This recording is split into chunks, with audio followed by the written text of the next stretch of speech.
A one, a two, a one, two, three, go. We have a lot of people who follow us that, we get a lot of DMs of people that's like, hey, we're inspired by, Taryn and Quentin's journey. They're just inspired by, how we've came from the house and came from the garage to, growing and showing every step of the way. So.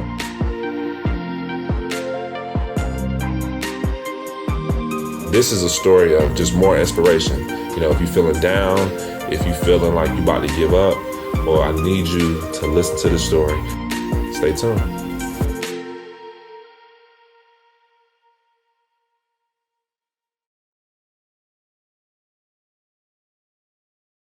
We are Urban Eden, and Urban Eden is a natural products company that specializes in bar soaps. We started off in January 2016. Unofficially, we started a little bit before that. Taryn was in the kitchen just looking for a craft to do, and she came across soap making, and we have went through a lot over the past few years. Where we are today, currently, what month is it? It's February 2021. We just got finished a incredible booming year where we 10x'd our 2019 numbers, and now current day I think we are at 30 employees. We got a retail location, we have a warehouse location where we manufacture and everything. So we have grown tremendously since our 2016 inception. Tyler. Hey, what's going on, Urban Eden fam? It's your boy Tyler. We back there making some soap, oatmeal and honey. And, I just wanted to say that 2021 gonna be a great year for the company, Urban Eden.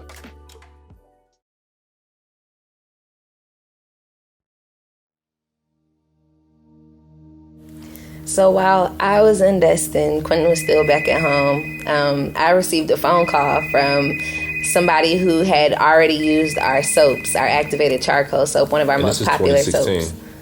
Yes. 2016. Okay. This was the end of 2015. No, this is the end of 2016. Because the order was in 2017. The order was in 2017. Oh, okay. Yeah. So then, this was the end of 2016. Then it was going into, we typically went down there in November, December time. And so, yes, I got a phone call from a lady who has tried our soaps and was really interested in the activated charcoal soap in particular. And she was like, so I work for a company called OnyxBox, and it's a subscription. That's always a tongue twister, but it's a subscription box, and they service 4,000 customers. So I was like, I service 4,000 customers. They was like, yes, and we want to put the activated charcoal bar in each one of the subscription boxes. So I was like, so you want 4,000 of the soap bars to go in the subscription boxes? 4,000. Okay, all right. And so I think when I heard that, I was so excited. I'm gonna blame it on that I was super excited by hearing that I thought that when she was asking how when they were saying that they were gonna pay for the soaps, that she was saying that they were gonna pay retail price. I think I wasn't really paying attention. So I'm super excited thinking that they're about to pay retail price for 4,000 soaps. I can't wait to tell Quentin about this. And so then I called him as soon as we get off the phone, and I was like, yes, they want to buy 4,000 soaps and at retail price. And he was like, no. He was like, no, that just doesn't sound right at all. Immediately I knew that I was like, there is nobody that's going to buy that. I'm not going to say nobody, but I just knew that one company wasn't going to buy 4,000 bar soaps at retail price. And I was doing the numbers in my head. I was like, dang. That was a real, that was going to be a real come up. That was going to be a nice That was going to be a nice come up. I know. So I really had thought we had stumbled across the opportunity of a lifetime. And it still was, just not in that very aspect there in particular. Got the regular bars today.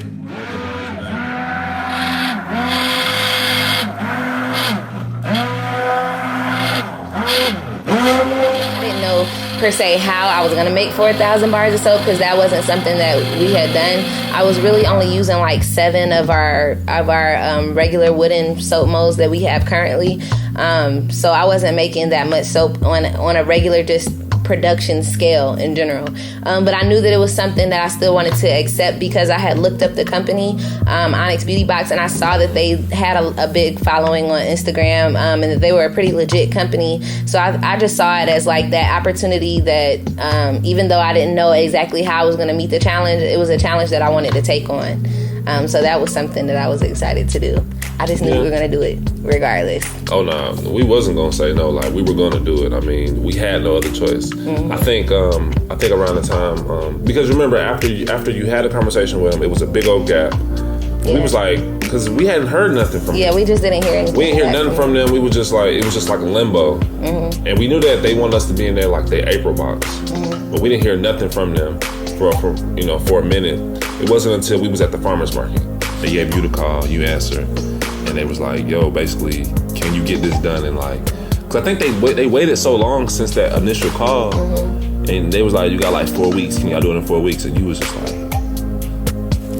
yeah, like we weren't gonna say no to that. Well, technically, we had like 6 weeks. Okay, like 6 weeks, yeah. Yeah, like 6 weeks. From start to finish, from the time. And we pretty much got started like ASAP, finding just our gear started grinding ASAP. Like, how are we gonna get this done? The job that I had got, and actually was really kind of like a dream job too. Like, I was about to start working at an herb shop. Oh, at an herb shop. Yeah, and I was really excited about that. I had really wanted to work at an herb shop. And Quinn was like, as soon as we got when we got that job, he was like, I mean, we have 6 weeks. This is gonna take like all of our time. Like, you're not gonna have time to even just to even take up a job. And I was like kind of bummed. I was like, dang, now I gotta let this lady know. Like, after I had like pretty much kind of persuaded her to give me this job, I was like, now I gotta let her know that I can't work here anymore. And so I did that, and I never looked back. That was my like last time. That was my last attempt at trying to get a job in the whole business. That's 2017. Yeah, that was like in 2017. Yeah, times were really hard, but we made it through. Facebook, late night right now, still up. We're up still making soap, so just wanted to show you guys as we're making the soap. You can actually hear it. She's back there. Making the soap now. At the time when they did give us the call and they said that they was ready for the deal, they paid us 50% up front. So they paid us $2,000 up front. Right then and there, like as soon as we got off the phone. But they sent it to the wrong PayPal name. I'll never forget that. Remember that? Yeah. They sent it to the wrong PayPal name. And like, so it happened for messed up for a little bit of days. Because we just needed that 50% up front so that we could purchase the materials that we needed. Purchase the material, and we had to make more molds too. And to be honest with you, it could have been a way more profitable deal if we knew what we know now. Yeah. As far as like the type of vendors that we're using, the materials. But at that time, we didn't know anything. Like, we pretty much needed all of that $2,000 so that we could produce this thing. And we were still in our beginning stages. Yeah, so it was early. So really, us saying yes to this deal was more of us just like just jumping out there, like giving it a try. Just giving it a try. We knew the opportunity of getting exposed to 4,000 people. I wasn't really turned off by the fact that they were going to pay $1.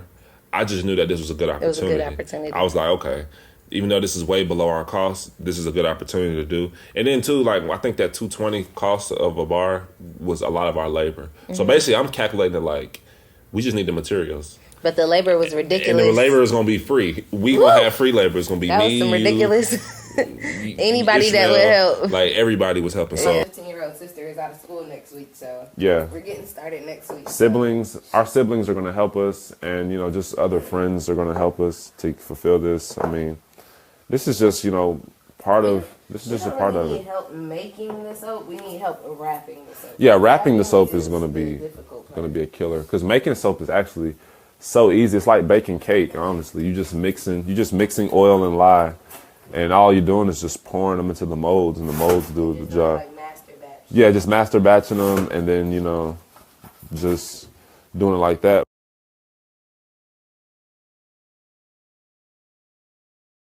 We're at Home Depot because we're going to be making, or are going to attempt, no, we're going to make soap molds.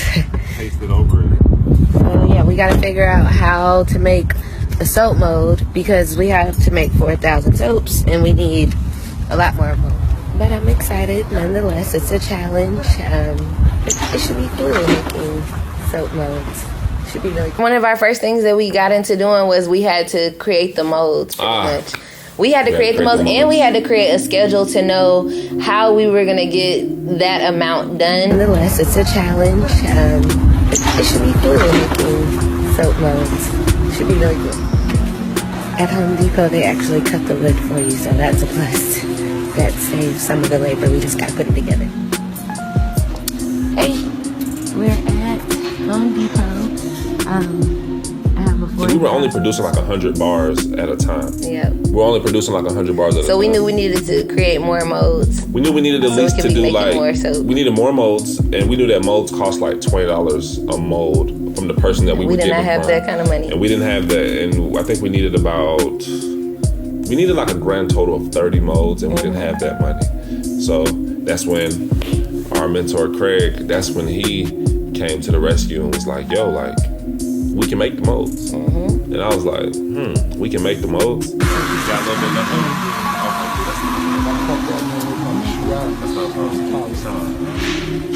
Anything else I can do for you, bro? Nah, that's it right there. Get you some sandpaper? Yeah, I'm gonna get you some sandpaper right now. What was those little, was that like a little nail gun? Yeah, come on. Let me show you. All right. Now, I think if you get a nail gun, I think it'll be better. A little nail gun? Yeah, just to shoot them in there. Yeah, I ain't because if you try to... We went to Home Depot. We pretty much got all of the wood cut by them. And then we went to Craig's house, and he just helped us to nail and he showed us how to nail them all together. Nail the molds all together. Make it real simple. Pretty much a simple They're box. like boxes. Yeah, they're like boxes. And when we pretty much stayed there well into midnight, working on those boxes, getting that figured out. Yeah. And that was a great help. So from there, we were able to have all these molds. Now, mind you, we weren't like carpenters. We're not like super official. So some of the boxes were like a little bit like off, but we still made them work. And we actually still have a lot of those molds to this day. I got my drill right here. Actually, we're about to go meet up with Craig, man. He's about to help us make these. So that's what we're doing. I mean, we got a, this is the mold that we use right now. We bought this mold right here for $20 right here, but we're about to actually just construct the same thing. And it's actually pretty easy. I mean, if you look at it, all they did was just glue it together. It's nothing but a box. And this is what we make our, it's just nothing but a box, pretty much. And I looked at it and I was like, I can make this. We pretty much learned how to scale our production. How to scale it up. We scaled our production from 100 bars a session, we called it a session, to 500 bars in a session. So like, you gotta think like, if we didn't take a deal like this, we probably wouldn't be able to learn how to scale your production from 100 bars to 500 bars, like literally overnight. So that's actually one of the benefits of this deal, is that it pushed us to the limit of, hey, you need to learn this.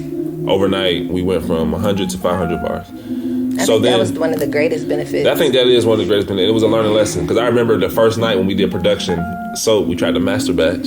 Yeah, that didn't turn out right. So we tried to just do like one, like how we master batch now. We tried to do that back then, but our stick blender too that we were using at that time was just not equipped to deal with a master batch. We had them little stick blenders, like the ones in the kitchen, not the one like we got now. I don't know if y'all seen this picture of Tam. Our big she master got these big old stick blenders on her shoulders or whatever. You ain't had they were the small kitchen stick blender, so it really didn't go all the way to the bottom and be able to mix it all really well. So we had a little oopsie with that.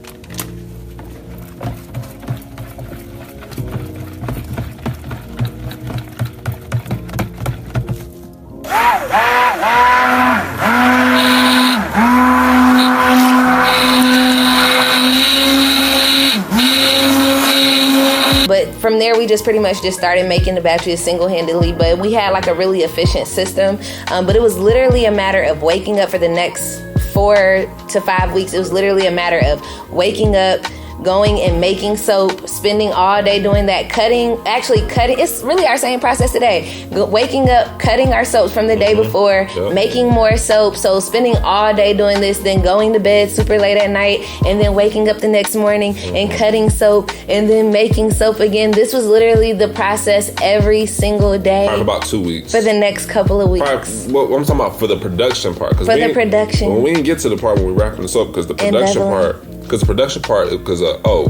beveling. Oh, yes. We won't get into that part, but we will get into that part. But the production part, like she said, that was like probably over the next 2 weeks, because if you do the math, 4,000 bars, and we did 5,000 each time. So you would probably need like 8 days. And just kind of working that out within, I think it took us 2 weeks to produce that 8 days. And it was crunch time, so that's why we were getting up in the morning, going to sleep at night. Yeah. And we had a lot of friends and family just coming out and helping us. Anybody who could spare any time, they were coming out helping us. Tyree helped a lot. Mix. It was a lot of people. It was a lot of people. I'm talking about for the production. I know it was a lot of people. We had a lot of friends and family that helped. It was a lot of friends and family that came out and helped. Anybody that had like spare time, people that were close to us around that time, they were coming out. They were coming out helping with the production, and they were also coming out helping us wrapping soaps and beveling. Like we said, beveling was tedious. What I was speaking about was for particular the production side when we was making the soaps. It was just me, you, and Tyree. Now everybody else came once we needed to process them and bevel them and wrap them. That's when everybody else came. That's what I was talking about. Okay. That's when you remember. That's when everybody else came. Yeah, because we got the videos when he was helping us make the soap. And that was when we got the name for South African lavender and all of that extra stuff too.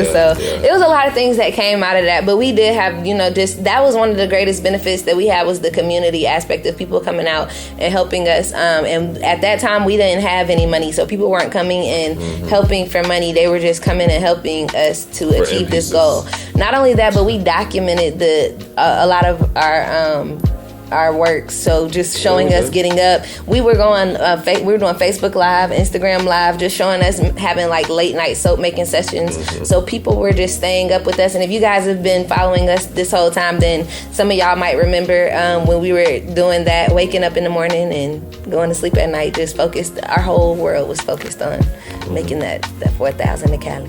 So this is what all the soaps look like right here. This is 4,000 soaps in totality. Soaps everywhere. Soaps over there. And then there's still some more soaps that have to be cut. But so we're wrapping up all of these right now. Not right now today, but it's going to take a couple of days to even get all of this done. So that's why I said it's going to take like a week to wrap all of these soaps here. And it's good that I just really wanted you guys to really see what it looks like at this point. Like we were really looking out and we just couldn't believe that there was this many soaps. Going through all that production, and then after we produced all of those soaps, not only did we have to produce them, but we had to cut them, and I think that's part of production.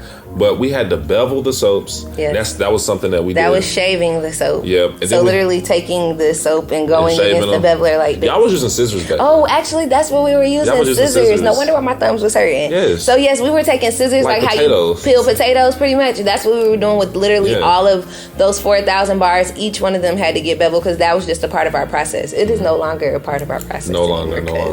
So we had to bevel all 4,000 bars, and then we had to wrap all 4,000 bars. I can get a beveler, but I just use my scissors right now because it's super cost effective. And beveling is just a matter of like shaving it. So I go through and I just bevel them all and just get them real shiny, wipe them down. I don't know if you can you might be able to see a difference. So this is one that's like been beveled. It's shinier. And then this is one that just hasn't been beveled yet, so it's a little bit rough around the edges. And yeah, so I just want it to be cleaner. Soap can be messy even though it's a cleansing thing. So boom. We had to cut the labels with our little guillotine cutter. Then you had to wrap the soaps. And if you've ever seen us wrap a soap, then you know that is actually a very crazy process. So now that I have these like little indent folds in there, I take them and I actually like just define it, make it more folded so that it fits on there properly. So if you don't do this, then the labels are gonna look all loose on the soaps. And again, I'm a Virgo and I don't like to see loose labels. I like to see tight labels that fit. I think our best day of wrapping soaps, I never forget it. Taryn was like leading the charge because she was the fastest rapper. Oh, were we racing and stuff? I think we were racing. Okay. I think the number was like 900 bars in one day. I think we ended up wrapping like 900 bars of soap in one day. And like, that was just awful, man. Like when I say my thumbs were so destroyed after this whole thing, and then we had to like drive it down all the way to Cali. And I don't want to spoil it, but like just my thumbs were just destroyed. Like I don't know how you would feel. Literally felt like like just joint pain. It was literally like joint pain because we were literally holding the scissors, and so my thumb was just, it felt like it had just been bent back. So literally first thing in the morning, that was what I was feeling. But not only that, my feet were hurting from standing up, just making the soap. My back was hurting. The pressing the soap with the glue. And cutting the soaps too. Yeah, all of that. Too. So it was just so much like tedious labor work that we were doing, and my whole body literally was feeling like super fatigued. And you had charcoal in your nostrils. I remember one day you had dug up your nose. Yes. Okay, y'all. She had dug up her nose like with some tissue, and it was black. Like, when I'm in the shower, I like to like clean my nose out too, and I was like digging in my nose, and it was black. I was like, wait a second. I was charcoal. I was scared. The charcoal, like when you making soap, like charcoal kind of like disperses like into like dust or whatever. So like you could easily like get that in your nose or whatnot. But and I was so sick of like making charcoal. Even to this day, making peppermint, over a series of times like gives me nausea just because it just gets all in your pores. So even during that time, we were in our house making soap out of our house. Yeah. It was on one side of our house in our room, and everything was on the other side. And so the house smelled straight up like peppermint. And you could smell it outside. Yes. You could smell it outside. It was just peppermint. And another crazy thing that happened around this time was that I'll never forget while we were making soap one night. I remember I told you we were going through a lot of financial struggles around this time. I never forget we was making soap, and I started hearing this noise outside, and it was somebody to repo my car. Yes. Because we had to make a decision. We had to make a decision whether, all right, we got this money, are we going to pay this car note, or we going to pay for this material? And like, you already know what we decided to do. We paid for the material because I needed to pay. I think I was a couple months behind on my car payment. But it was happening while we were producing this order that would change the face of our whole company. They came and repoed my Toyota Corolla car that I had. And that's actually just something I just had to throw out there. I don't even know how we didn't even let that get us like super down, I guess. I think we were just so focused on making this soap. Yeah, we was focused on this opportunity. Like, that's the thing. Like, you might be going through, like, you're going through some things, whatever, and you thinking it's just the worst, but you just got to stay focused on the goal, you know what I'm saying? That's what I think we were focused on, the task at hand. Got some soaps wrapped up here.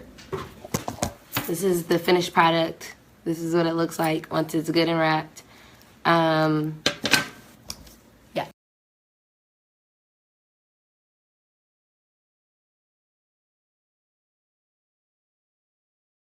Hey, what's up, guys? It's Taryn from Urban Eden. I'm making a video because we need you guys' help. We got the order done. We completed all of those soaps. But now it's shipping. We had a new dilemma. Another dilemma, which is another obstacle, was how are we going to get this to Cali? Now is the time where it's time to label and ship. And this is where we need your help, because I called today, and initially we budgeted that it would cost around $300-400 to ship. Yeah, that's what we thought. Yeah, because we get things shipped to the house all the time by the thousands of pounds of oils and things like that. So that's kind of what I kind of figured. Like I said, we never went through this before, so I didn't know what to expect. So 4,000 bars of soap equates to 1,000 pounds in weight. So 4,000 bars at 4 ounces each, it equates to 1,000 pounds. So this is 1,000 pounds of soap that we have to ship from here to Cali. Because the crazy thing, because we were so young and because we were so green in this whole negotiating deals type thing, and we didn't negotiate nothing. We just accepted and just said yes. We didn't even include shipping. We did not include shipping in that $1 per bar thing. No. So we had to figure out a way how we're gonna get that there. And the thing is, I didn't know about third-party logistics at the time. Which is third-party logistics is like you could actually go through other people other than USPS and FedEx and UPS. You can go through other people, third parties, which they'll be way cheaper than them. Because USPS and them are like retail. You know what I'm saying? So all I was thinking about was that, dang, it's gonna take this many boxes shipping USPS. It was gonna cost like $1,200. You already know we was struggling. We didn't have $1,200 at all. Actually, by the time we got done producing those soaps, we didn't have no money. We didn't have nothing. So it was just like, what are we gonna do? So I never forget, we was at the farm one night, at the urban farm, and I said to Taryn, I was like, yo, like, what if we drove it there? What if we drove the soap? What if we packed it in a car and we drove it across the country? And I think, you know, like sometimes when people just be like, hey, what if we do this? People just be talking, and nothing really ever happens after that. Well, no, you sounded like so serious about it though. I mean, I did, but and like I was like, let's do it. I mean, I did sound serious, but like I said, like, you know how people be telling you ideas, like, what if we should do this? Yeah, and we didn't have any money. Like, we didn't have no money to drive to California, so it was really kind of like a far-fetched idea. It was. But literally, the very next day, I'll never forget it, we went to Jalal's paint job, and we was like, yo, let's shoot the video right now. We ran into a bit of an obstacle. We already knew that this 4,000 soap bar order was going to be challenging, but we've reached the obstacle that we definitely have to ask for help with. We've already exhausted pretty much all of the deposit and some on just even producing the soap, and now we need help, you know, getting the soap to California. With it taking 6 days to ship, we don't have that time because we still need a week more to even wrap all of the soaps and get our labels. And then we only expected about 3 to 4 days of shipping. So we have to go to, our solution is to go to California. We really would like you guys to help us get to California. So we're trying to raise about $3,000. So that's why we're reaching out, making the GoFundMe to see if you guys can donate and help us reach our goal. So Quentin, the marketing director of it all, he was like, boom, we're gonna make a video real quick, and in the video you just gotta let them know what we need the money for, what we plan on doing with it, and just kind of giving them like some sort of kind of just a small sort of backstory on the 4,000 bars. But most of the people, like I said, have been keeping up with us through what we have been documenting. So the video was like short and sweet to the point. I think it was only like a minute long video. Yeah, I think it was probably like it was short. And sometimes I can get like a little weird in front of the camera, so just to even knock out that video like that was like, it wasn't perfect or anything. Like, we just shot it real quick and then he posted it. And then he had the idea of pretty much just going and messaging people. But it was people that we had already talked to previously on Facebook, like whoever we probably had Facebook Messenger chats with. But it just showed us how strong our community was, our networks, and we had other people sharing it for us. We were asking people to just share. Even if you can't donate, if you could just share and spread the word. So just based off of them spreading the word, we were just getting people that we didn't even know donating money. And so we were like literally watching it just go up and up and up. And this was literally over the course of like 2 to 3 days. We had just wanted to, it was 2 days. We just wanted to get $3,000. That was all we wanted. Our last resort is to literally drive it to Cali. And I know it sounds probably crazy or whatnot, but this is the only thing that we could think that we could really do is to drive to Cali and drive from Atlanta to Cali in a matter of 2 days to get it there. I think one of the biggest things I learned from that thing was like a GoFundMe, or if you asking people for money, whatever, like this is all, it's a marketing campaign. Like I think sometimes people do like GoFundMes and they ask people for money, they look at it as like, they just put it out and that's it. Like they don't do any extra work around it. You know what I'm saying? They like, just shared a couple. They just shared and be done with it. Where like me and you were very, very active with it. Like like you said, we DM'd hella people. We did videos about it. We actually shot another video, which was for YouTube, which is still on YouTube to this day. And our goal was a week. Our goal was to get the money in a week. Because we didn't have that much time. We didn't. We didn't have that much time. So the final stats of the GoFundMe, I think we asked for $3,000. We ended up getting $4,000 and we raised it all in 2 days.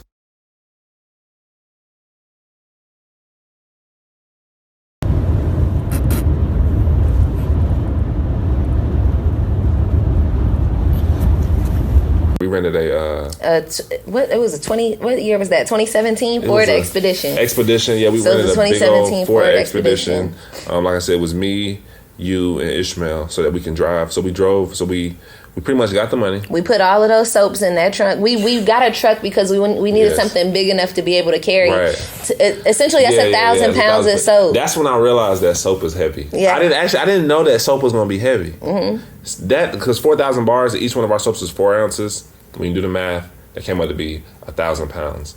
So it was just like 1,000 pounds in a truck. Man, you should have seen the truck. The truck was leaning to the back. It was leaning in the back, and we had to drive across the country in that thing. I remember when we went through places where like gust of wind, and like the wind was like whipping it back and forth. We was riding through mountains and stuff. Like it was pretty scary, man. But I do know that car was smelling good as hell though. Like, it was smelling really good. Smelling super and good. And it was good. Like it was me, Quentin, Ishmael. We had 3 people and it was a 36-hour drive. So really we didn't have time to like stop and go to sleep. Like it was pretty much like somebody always had to drive while somebody was sleeping or what have you. Like we literally got it there within that 36-hour time frame. Not only that, but 36 hours? How many days is that? A day and a half. It's a day and a half. So we had to get back to work too the next week because, as we told you, we were gardening teachers. So I think we probably left like. So I remember the timeline. We left to go to Cali on a Wednesday afternoon. After our gardening, we taught every Wednesday. And then we got to Cali on a Friday early morning.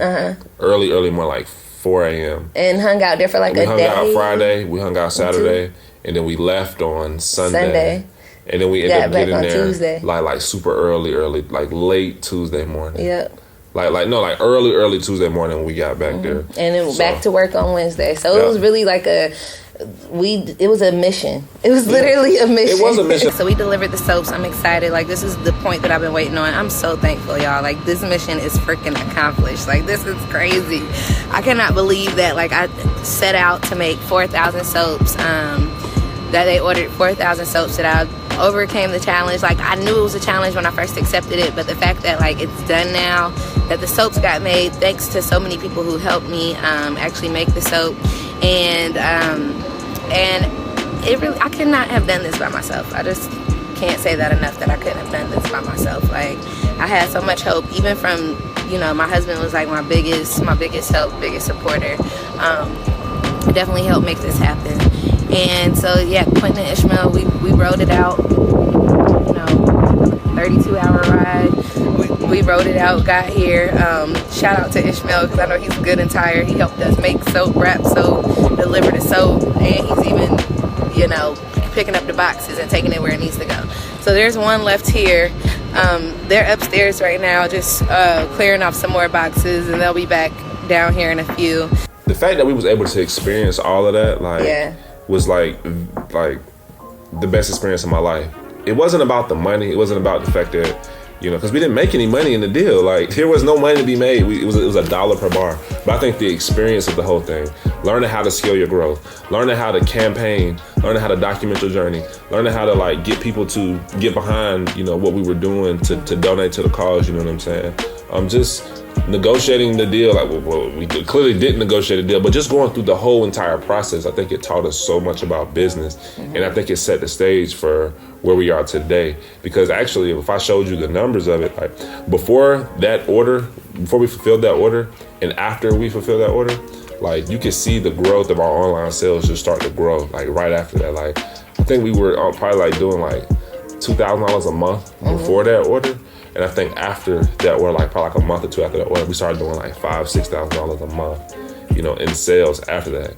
Of course, that's not like a crazy amount today where we are now, but at that time, you could see the growth of what happened and the benefit of it. And we started getting reviews on our website and our Facebook page, and we started seeing stuff like, hey, we found about you in the OnyxBox. We found about you in the OnyxBox. And then we started to see like, hey, like, this thing really was worth it, because we started seeing the traffic and the sales just started to just uptick, There's Quentin and there's Ishmael there, and there's Shia. She's from OnyxBox. She's handling all the logistics of things. So, you gotta bring the men with you so that the men can be men.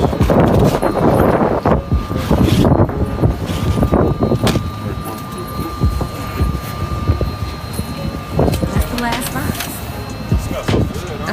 Shia, were you expecting this? Like, did you expect it to be?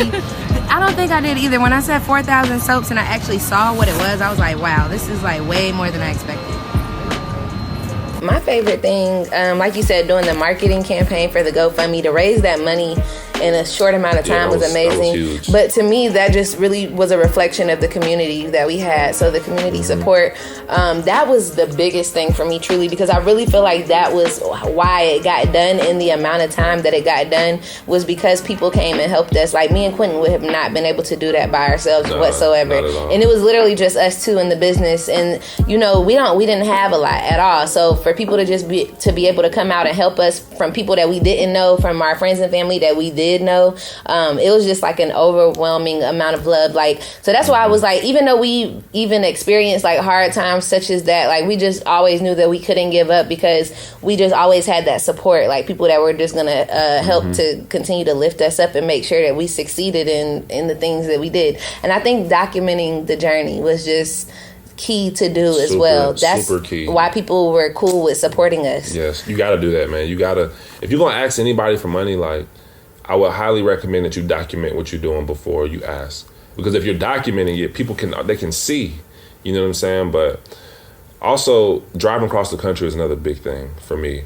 Being able to see America, being able to just experience those new things. I think we did a podcast after we came back, and we talked about how when you experience new things, it allows you to come up with new thoughts. And when you have new thoughts, like that's when the sauce comes out of you. That's when you can start to do some big things, because you're experiencing new things, and you got these new thoughts, and new things will happen to you. You got to shake up your mundaneness, you know what I'm saying, of your routine. And I think that was something that definitely shook up some stuff. It definitely shook it up. And it was like a bucket list endeavor. And then we also, during that time, we were listening to Saba, who had the Bucket List album during that time. So that was like something that we played the whole way. So that's something, just having music along. Every time I listen to that mixtape, I always think about Cali. Just think about Cali. And he talk about Cali in that whole thing, So riding through the deserts and just experiencing that, like I said, that was all thanks to the community just for that opportunity. So that was just something that we took on,